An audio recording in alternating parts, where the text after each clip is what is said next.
நான் திறக்கும் கதவுகள் எல்லாம் சில நேரம் அடைக்கிறீர். கோபத்தால் பகைத்தாலும் தேவன் நீர் நகைக்கிறீர். நான் நினைக்கும் வழிகளை எல்லாம் சில நேரம் அடைக்கிறீர். கண்ணீரால் புலம்பினாலும் என்னை நீர் அணைக்கிறீர். அடைத்ததின் அடுத்து நான்காவதாக கிருபையினுடைய வேலை. நாலாவது கிருபையினுடைய வேலை என்னன்னா, அந்த கிருபை நம்மளை கால் பண்ணுது. அந்த கிருபை நம்மளை எப்படி அழைக்குதுன்னு பாருங்க.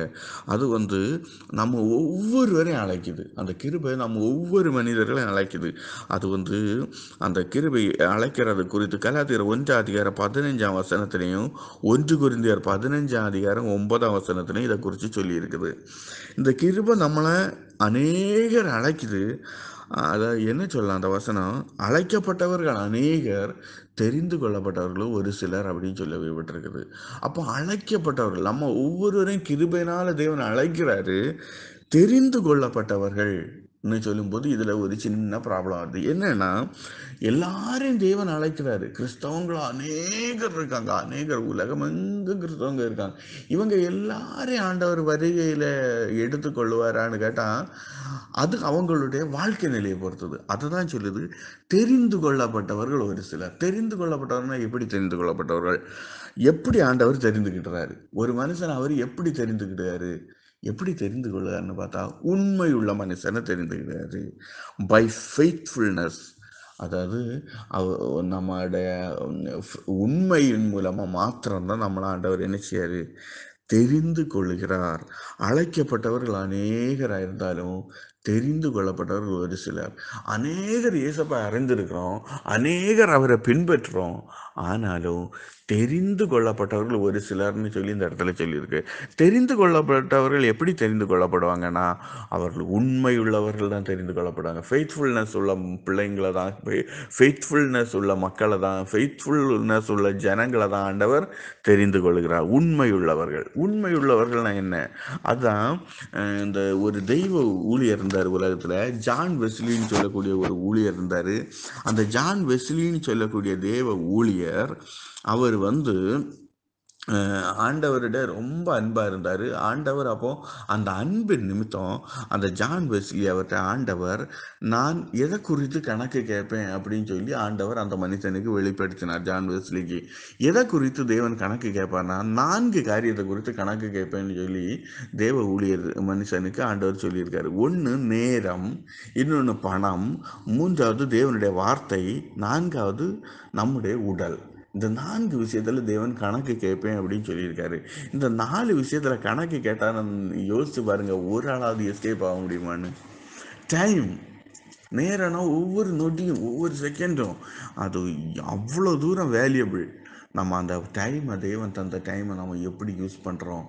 ஆண்டவருக்கு பிரியமானதை யூஸ் பண்ணுறோமா, இல்லை இந்த உலகத்தில் ஒரு வெட்டியான ஜீவன் செய்கிறோமா, இல்லை டைமை வேஸ்ட் ஆகிக்கிறோமா அப்படின்னு சொல்லி நம்ம ஒவ்வொருவரையும் நம்மளை ஆராய்ந்து பார்க்கறதுக்கு இந்த காலை வேளை அழைக்கப்படுறோம். 2வது பணம். இந்த பணம் நம்ம சொல்லலாம், நான் சம்பாதிச்ச பணம் என்னுடைய கடின உழைப்பினால் வந்தது. இல்லை, இந்த பணம் ஆண்டவருடைய கிருபையினால் வந்தது. ஆண்டவர் நமக்கு ஒரு வேலையை தந்திருக்காரு கிருபையா, அதனால் இந்த பணம் வருது. நியாயமாக வரக்கூடிய எல்லா பணமுமே, அதாவது பணத்துக்கு பாத்திரவான்களாய் நம்ம பெற்றுக்கொண்ட பணம், அதாவது நம்ம வேலை செய்ததுக்கு பாத்திரவான்களாய் நம்ம பெற்றுக்கொண்ட பணம், நியாயமாய் வந்த பணம், ஆண்டவர் தந்த பணம் தான். அதுக்கு கண்டிப்பாக ஒரு கணக்கு கேட்பார் ஆண்டவர். ஆண்டவர் தந்த பணத்தை குறித்து கண்டிப்பாக ஆண்டவர் கணக்கு கேட்பார். அதற்கு நம்ம கண்டிப்பாக பதில் சொல்லியே ஆகணும். 3வதாக தேவனுடைய வார்த்தை. நம்ம நிறைய ஆண்டவருடைய வார்த்தையை கேட்குறோம், நிறைய வார்த்தைகளை கேட்குறோம். தேவனுடைய சர்ச்சுக்கு போனாலே இப்போ நம்ம ஒவ்வொருத்தருமே, எனக்கு தெரிஞ்சு நான் சிஎஸ்ஐ பேக்ரவுண்டில் வந்ததுனால சொல்கிறேன், ஒவ்வொரு சிஎஸ்ஐ சபைக்கு போகிற ஒவ்வொரு மனுஷனும் ஒழுங்காக எல்லா ஞாயிற்றுக்கிழமை மீட்டிங் அட்டன் பண்ணக்கூடிய ஞாயிற்றுக்கிழமை மட்டும் அட்டன் பண்ண இருந்தாலே கூட அந்த என்ன சொல்கிறது, ஒரு பிரசங்கம் பண்ணக்கூடிய திறமை உள்ளவர்களாக மாறுறாங்க அவங்க. ஏன்னா எல்லார்கிட்டையுமே இருக்குது, நோட்ஸ் எடுப்போம், அந்த வசனத்தை கேட்குறோம். எல்லா சபைகளில் போகிறவங்களும் இதான். நான் எனக்கு தெரிஞ்சதை நான் சொல்கிறேன். அவ்வளோ வார்த்தைகளை கேட்குறோம். ஆனால் நம்ம அதை பிரயோஜனப்படுத்துகிறோன்னு கேட்டால் இல்லை. நம்ம அதை உதாசீனப்படுத்தினவர்களா, அதை கேட்டுட்டு அப்படி விட்டுட்டு போகிறவர்களாக நம்ம இருக்கோம். ஆனால் உண்மையிலே அந்த தேவனுடைய வார்த்தை நம்ம விட்டுட்டு போகிறவர்களாக இருக்கக்கூடாது. ஃபெய்த்ஃபுல்னஸ் உள்ளவர்களாக இருக்கணும். அந்த ஃபெய்த்ஃபுல்னஸ்ஸு இருக்கவங்கள்ட்ட தேவன் எதிர்பார்க்கக்கூடிய அந்த ஊழியக்காரர் ஜான் வெஸ்லி அவர்கிட்ட சொன்னது அந்த 4 காரியங்கள். ஒன்று டைம், இன்னொன்று பணம், 3வதாக தேவனுடைய வார்த்தை. தேவனுடைய வார்த்தையை குறித்தும் தேவன் கணக்கு கேட்பார் அப்படின்னு சொல்லி ஜான் வெஸ்லி அவங்க எழுதி வச்சுட்டு போயிருக்காங்க. அவங்கள்ட்ட தேவன் பேசின காரியம். அப்போ தேவனுடைய வார்த்தைகள் அநேக வார்த்தைகளை கேட்குறோம். ஆனால் அதை நம்ம மற்றவங்களுக்கு சொல்கிறோமா, மற்றவங்களுக்கு அதை ஷேர் பண்ணுறோமான்னு கேட்டால் கண்டிப்பாக இல்லை. அது கண்டிப்பாக நம்ம ஷேர் பண்ணணும். தேவனுடைய வார்த்தையை குறித்து சொல்லணும். அது எவ்வளவு தூரம் நமக்கு இரக்கம் பாராட்டி இருக்குது தேவனுடைய வார்த்தை. அந்த வார்த்தையை குறித்து நம்ம உதாசீனமாக இருந்தது, அதன்படி வாழவும் செய்யணும். தேவனுடைய வார்த்தையின்படி வாழணும் அப்படின்னு சொல்லி பைபிள் சொல்லுது. தொடர்ந்து பார்த்தாச்சுன்னா 4வது, நம்முடைய உடலை குறித்து தேவன் என்ன செய்வார், கணக்கு கேட்பார். ஒரு நல்ல ஒரு உடலை தந்திருக்காரு. இந்த உடலை நம்ம எப்படி இருக்கோம், உடலை நம்ம பேணாமல் இருக்கக்கூடாது, உடலை பேணணும் அப்படின்னு சொல்லி பைபிள் சொல்லுது. உடலை பேணுறதுனா எப்படி பார்க்கணும்னா, இந்த குடிக்கக்கூடாது, இந்த உடலுக்கு தீமையான காரியங்களை எதையுமே ஏற்படுத்த நமக்கு என்ன செய்ய கிடையாது, நமக்கு உரிமை கிடையாது. இந்த உடலை தந்தவர் தேவன். இப்படி ஒரு உடலை தந்தவர் தேவன். அநேகருக்கு இப்படி ஒரு உடல் இல்லை. கை இல்லாதவங்க இருக்காங்க, கால் இல்லாதவங்க இருக்காங்க, கண் இல்லாதவங்க இருக்காங்க, ஞானத்தில் குறைவுள்ளவங்க, ஒவ்வொரு விதமான மனிதர்கள் இருக்கும்போதும் நம்ம எவ்வளவு விலையேறப்பட்டவர்கள் ஆண்டவர் வச்சிருக்காரு. அப்படிப்பட்ட நல்ல ஒரு உடல் அமைப்பை நமக்கு தந்திருக்காரு. இப்படி இருக்கும்போது அந்த உடலை நம்ம பேணணும். அந்த உடலை நம்ம உதாசீனமாக குடித்து நம்ம உடலை நாசப்படுத்துறது, புகைப்பிடிக்கிறது, கெட்ட போதை வஸ்துக்களை யூஸ் பண்ணுறது, உலக பிரகாரமான இச்சைகளுக்கு உடலை இடம் கொடுக்கறது, இதெல்லாம் பாவம்னு சொல்லி பைபிள் சொல்லுது. இதுக்கெல்லாம் நம்ம என்ன செய்யக்கூடாது, நம்ம உடம்பை ஒப்பு கொடுக்கக்கூடாது. உடலை பேணாமல் இருக்கக்கூடாது. உடலை பேணணும், பாதுகாக்கணும். நம்ம ஆண்டவர் தந்த உடல், அதை பரிசுத்தமாக ஆண்டவர்கிட்ட நம்ம திரும்ப ஒப்பு கொடுத்தே ஆகணும். நம்ம அந்த மரணத்தின் போது நம்ம இந்த உடலை ஆண்டவர்கிட்ட கொடுக்க போகிறோம். அதனால் நம்ம என்ன செய்யணும்னா அந்த உடலை பாதுகாக்கணும். இதை குறித்தும் தேவன் நம்மகிட்ட இதில் கணக்கு கேட்பார். இந்த 4 விஷயத்தையும் தேவன் கணக்கு கேட்பார் அப்படின்னு சொல்லி அந்த ஜான் வெஸ்லி அப்படின்னு சொல்லக்கூடிய ஒரு தெய்வ ஊழியருக்கு தேவன் இதை வெளிப்படுத்தின காரியம். இப்போ நம்ம மொத்தத்தில் என்ன செய்கிறோம், நம்ம இதுவரை 4 விதமான காரியங்கள், அதாவது தேவ கிருபையினுடைய 4 விதமான வேலைகளை குறித்து நம்ம இதில் பேசணும். முதலாவது வேலை, தேவ கிருபை என்ன செய்யுதுன்னா நம்மளை மன்னிக்கிறது.